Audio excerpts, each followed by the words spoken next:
Hi, it's Gordon. I'm the Happiness Guy, and this is a video teaching you a formula for how to take control of your happiness. And that's right, you did hear me right. There's actually a formula for this that I use with clients that allows them to really understand what makes them happy, what makes them sad. It's got 6 component parts primarily, and if you can break it down and understand it, you can really then kind of start to take control of your own happiness. So let me just kind of get straight into it.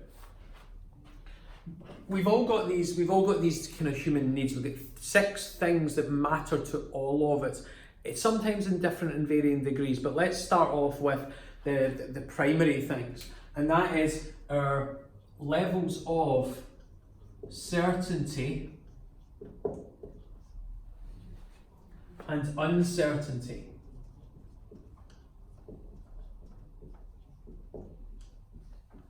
Okay, so what do I mean by that? Well, when I'm looking at things like certainty, I mean, it's things like, have you got a roof over your head? Have you got money kind of in the bank to kind of handle things if something goes wrong for a little period of time? We need to have levels of certainty on the big things that matter to us. And if we don't, we're going to have a problem with some of the chemicals in our body, and I'll show you I'll show you in a minute what that means. Equally so, we need uncertainty. So we need some variety in life, because if we've got no variety, if we went to work and did exactly the same thing every day, or perhaps went to exactly the same restaurant and ate exactly the same food every single time we went out, most of us would get bored. And humans, I guess where we vary is, some of us like more uncertainty and variety, and some of us like more certainty. I certainly lean more, I guess with my advancing years, I lean more towards the certainty, but I absolutely need uncertainty too, or I get completely bored and then I start to not feel how I want to. So what do I mean by not feel how I want to? Well, there's a chemical that gets released when we've either got not enough certainty in the things that matter to us, or not enough variety or uncertainty. A chemical gets released and it's called cortisol, okay? And dependent on the amount of, let's say, area that's wrong here, so let's say we've got loads of uncertainty about a job or a relationship or whatever, well then we might get cortisol and adrenaline. And ultimately, cortisol is a chemical that's designed to make you feel bad and to pay attention. Unfortunately, it makes you pay attention until you resolve it, which means it will keep bringing you back to this particular thing. And when you're looking at your happiness overall, how you feel, it's really the net balance between the positive chemicals, which we've not really got to yet, the ones that make you feel good, and the negative chemicals, the ones that make you feel bad. So if you're not feeling how you want to feel and you're not happy, then sometimes that can be a lack of positive chemicals, but sometimes it can be an overwhelming amount of negative chemicals. So it's just to make you aware that, look, this is the primary ones that will give you this negative problem, if you like, that you're not going to feel how you want to feel. But if we have uncertainty in appropriate levels, then what next? How do we actually move into the things that make us truly happy? And I've broken these down into what I think our main human needs are. So let's have a look. The first thing that I think we all need, or that I'm certain that we all need, is love and connection. We need loads of loving connection. We need and we need to not be isolated. We need to not be on our own. And when we look at how we're living today, our sense of community is much lower.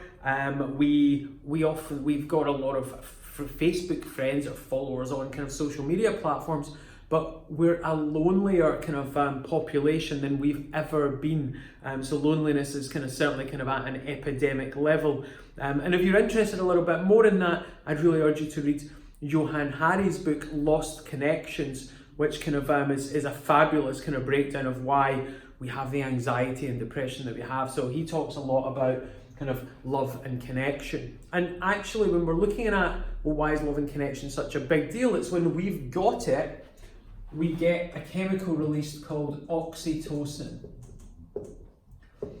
And oxytocin helps us feel good. It's a really nice, it's the love drug, if you like. So we meet our friends, we're going to get some oxytocin. We get a hug, some oxytocin. Connecting with people, oxytocin.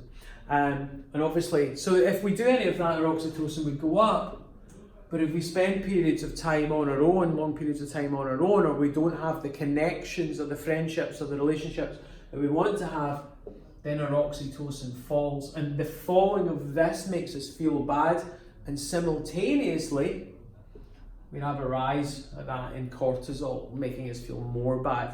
So these chemicals are kind of like playing out in balance, if you like. So that's, for me, the most important one. And I guess there's a few reasons why I say it's the most important one. One reason is because when we've got loads of love and connection, if we've got a great family behind us, we've got a partner that really supports us, and something goes wrong and we get thrown into a lot of uncertainty, we can handle it a lot more when we're connected. And I think that's kind of partially down to evolution. Mammals evolved, if you like, to do well in their groups, in their tribes. So we feel much safer, and we are much safer when we're very well connected. Kind of no man is an island kind of thing. So love and connection, really important.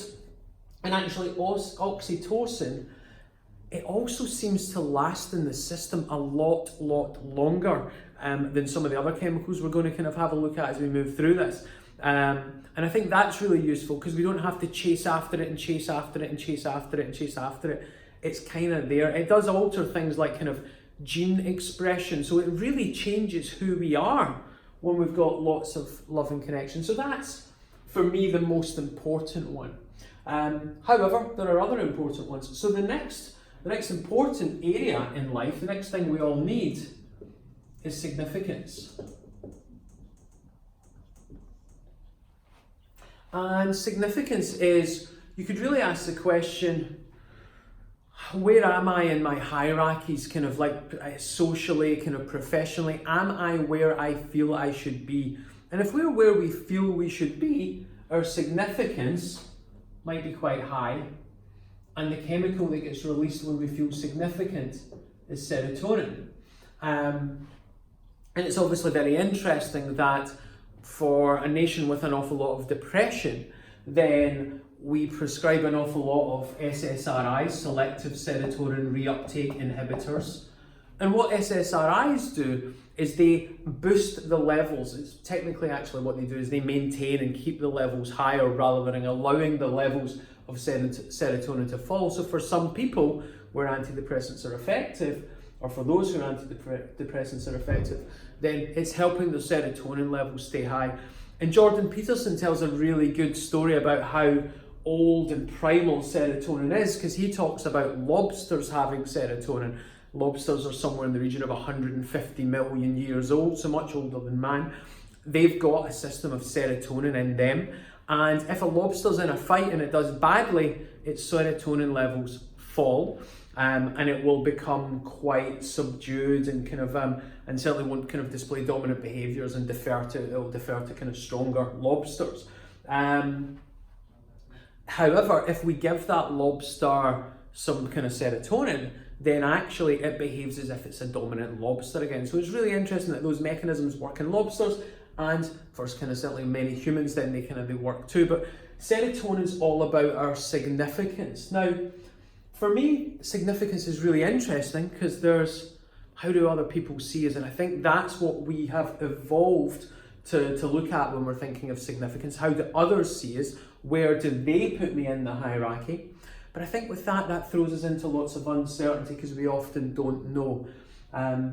So I think that there's a better way to have higher levels of serotonin, and I think that's rather than other people and how they perceive us, it's, well, how good a job am I doing? How am I getting on here? And I think it's, if you, maybe describe that slightly differently.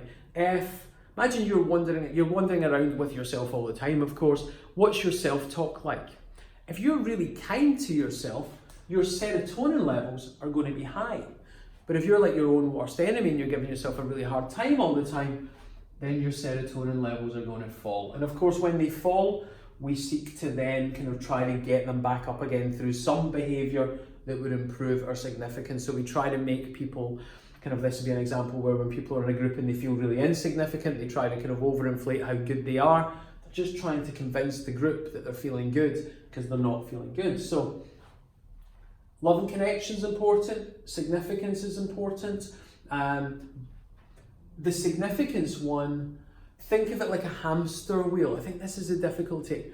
A lot of people, once you get serotonin released, it falls away really quickly, and then so you achieve something else and you feel good briefly, and then it falls away really quickly. So it's a never-ending chase to feel good because of the chemical mechanism, unlike love and connection, which stays around, the oxytocin stays around for a much, much longer period of time. And another thing that can happen is if people don't have this, if they don't have their love and connection, they can become almost like a path that they're used to going down. They can become overly reliant on the significance pathway, and they can seek more and more serotonin, but it's exhausting. And I think for a lot of people, this is why burnout happens, because they don't have a good balance between their relationships and say something like their job, and so they put more and more and more in to get the same kind of hit, just so that they can feel good enough. So significance and serotonin is kind of the second kind of a major happiness chemical that can help you feel how you want to feel.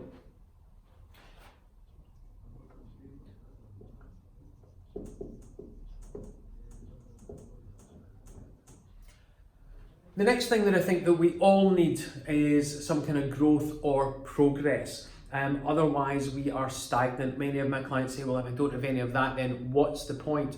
Now, I'm not saying we need growth and progress all the time, and in fact, actually, I think we can become a little bit addicted to it, but I think it does help us feel good, and I think that's why we get our car upgrade or our phone upgrade, or kind of, there's loads of things where we just want to do that little bit better, and I think that's a good thing. I think obviously it's been good for the species. Mostly the evolutions are good, but of course, kind of sometimes they kind of bring about bad things too. So is technology good or is it bad?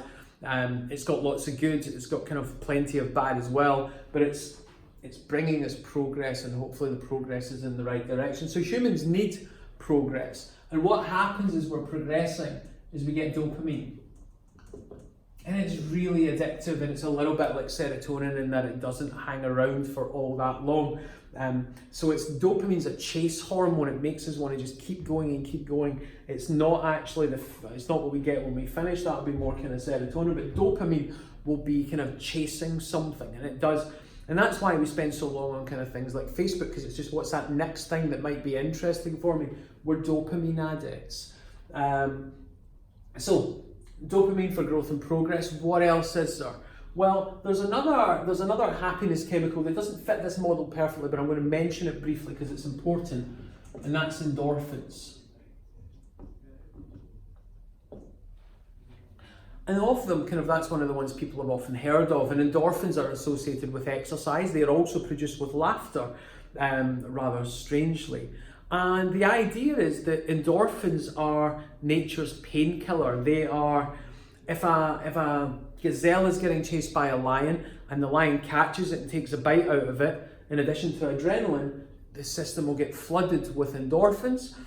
It's a natural painkiller, and it will allow the gazelle to get up and run again. But anything that's a natural physical painkiller can also be can help with mental and emotional pain as well. So that's one of the reasons why exercise, because that's obviously where we primarily will get our endorphins from, why exercise is so very good as a way of getting of helping us feel better, because we release endorphins into the system, and so our balance of chemicals moves into the positive. Coming back to, however, this model of what kind of humans need, then we also need purpose, sometimes called contribution.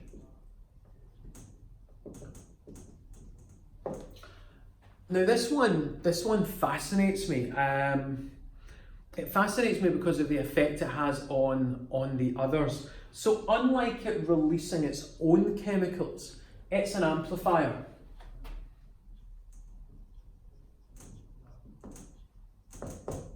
So let's say, a very kind of simple example, but let's say you painted a fence and you don't really care about painting fences, and the person someone then comes up to you and says, you did a really good job painting that fence, well done. How significant, how good do you feel? Well, you probably only get maybe, let's say, 1 unit, a fairly small amount, because it's not a big deal to you. But let's say you love painting fences and it's your life's work, and you want to to kind of, and you get such a huge sense of satisfaction, and you think it's a really big deal to do it in a particular way, and particularly thoroughly. And the same person says the same thing to you, well done on that job of painting that fence. Then instead of one hit, you get a multitude of hits. And that's the importance of purpose. Because purpose magnifies whatever chemicals you're getting. So if you make progress in something that doesn't matter to you, then you get little dopamine, a small amount of dopamine. But if you make progress on something that means a lot, then you get to feel better. Equally so, if you see someone that doesn't mean much to you, you might get a little bit of oxytocin, but if it's a relationship that's truly important to you, then you're really nourished by the amount of chemicals that come out of it. And even where endorphins are concerned in exercise, if you love exercise and you think it's really important and then you go and do it, the effects of the endorphins are going to get amplified. So you can see the importance of defining what your purpose is. Because if you don't know what fits into your purpose and what's out with your purpose, you've just lost loads of opportunity to get loads of feel-good chemicals. And remember that your happiness is based on the balance between the bad ones and the good ones. So this, I hope, gives you kind of like a better understanding. Not everyone loves the science of this sort of stuff, but for me I think it's really important to know, look, there's real scientific chemical stuff underpinning all of this that can be manipulated purposefully. That's the value of the information. So you can look at your life and think, right, well, if I'm not feeling how I want to be feeling, what is it? Have I got certainty in the things that matter most to me? Am I bored, or do I need a bit more variety? How are my relationships? Have I got enough connection? And if I haven't, then kind of let's book in a friend for a coffee or something like that, a small level thing. Significance, kind of, have I got enough significance? Maybe I need to look at changing my self-talk. That's a huge one for the clients that I work with. This is, I think, the one that causes us the most problem. It's not the only one, of course, but yeah, being really tough on ourselves destroys our own significance, meaning that we then are struggling and not feeling how we want to because we're in threat, we're making ourselves feel bad, and our cortisol levels are rising. We need to be working towards something. When we are just stagnant or drifting without purpose, again, we feel a little bit empty. So what could you work towards? What's important to you? What steps could you take? And of course, define your purpose. What does truly matter to you? And yeah, kind of have a think about that. Because I think a life, when you align the amount of time that you've got and you spend it in line with your purpose, it's a life where you're going to feel really, really, really good. Equally so, if it's out of purpose or way off purpose, then you're not going to feel that good at all, because you're going to be really limited in what you can get here. And of course, the negative ones will be badly, really kind of strongly felt, because there's nothing to balance them out. So I hope that makes some sense. And that it's not too geeky. There is very much a scientific model for how you feel. That's it. And yeah, kind of I'd love to know your thoughts. If it's been useful for you, kind of any comments. Anyway, I will stop talking. I hope life's treating you well, and I hope you find this useful. Take care. Bye bye.